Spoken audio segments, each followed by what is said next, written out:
Utahangaika kama usipojua haya maneno. Unaweza kudhani wazungu wanatumia maneno kama yetu kuongea, kama it's good, it's bad na very nice. Ila ukweli ni kwamba hawatumii kabisa maneno tuliokalilishwa sisi shuleni, na hii inaweza kukusababisha usielewe hata sentensi zao za kawaida. Leo nimekukusanyia makundi 7 ya maneno ambayo ni mageni kwako ukiyaona, ila ndio yanatumika sana na wazungu na maana zake ni za kawaida kabisa. Kundi la kwanza ni maneno haya: superb, great na cool. Haya maneno yote hayana tofauti na kusema good, nzuri. Mfano, this is a cool house. Hii ni nyumba nzuri, ni sawa na this is a good house.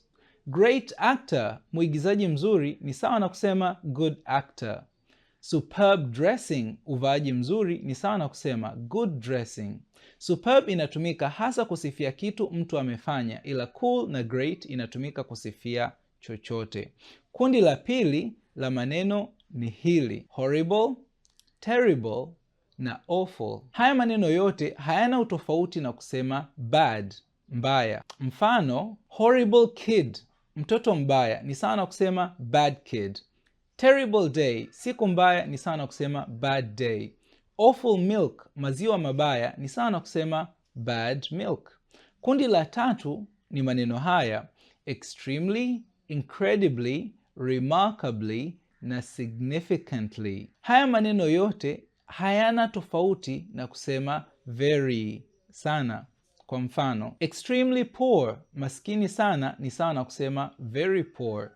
Incredibly rich guy, jamaa tajiri sana, ni sawa na kusema very rich guy. I'm feeling remarkably well, najisikia vizuri sana, ni sawa na kusema I'm feeling very well. Significantly small, ndogo sana, ni sawa na kusema very small. Kundi la 4 ni hili: glimpse, stare, observe na notice. Haya maneno yote hayana tofauti na neno see au look, kuona au angalia. Mfano, take a glimpse of the stars, angalia kwenye nyota, sawa na see the stars. Don't stare at me, usiniangalie, ni sawa na don't look at me. Observe the stars, angalia kwenye nyota, ni sawa na kusema see the stars. I didn't notice, sikuona, ni sawa na kusema I didn't see. Kundi la 5, fascinating, captivating. Haya yote hayana tofauti na kusema interesting, inavutia au inashangaza.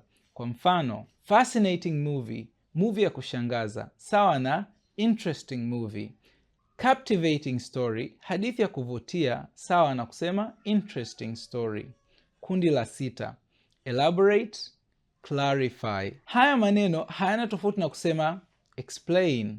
Mfano, elaborate the process, elezea hatua, sawa na kusema explain the process.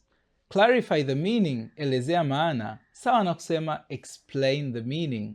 Kundi la 7 ni claimed, stated, declared, suggested.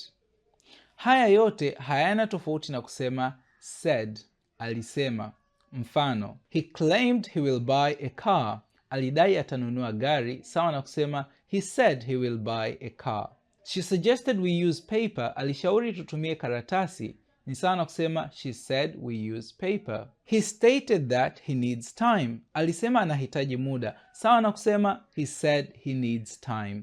I'm the king, he declared. Mimi ni mfalme, alisema, sawa na kusema I'm the king, he said. Unahisi haya maneno upset na heartbroken yapo sawa na neno lipi hapa? A, sad au B, happy? Mimi naitwa Hassan. Kama unapenda kujifunza Kiingereza, inbox me kwa namba zangu za WhatsApp ni kuunge katika group letu linaloanza tarehe 7 August wiki ijayo kwa gharama nafuu. Asante.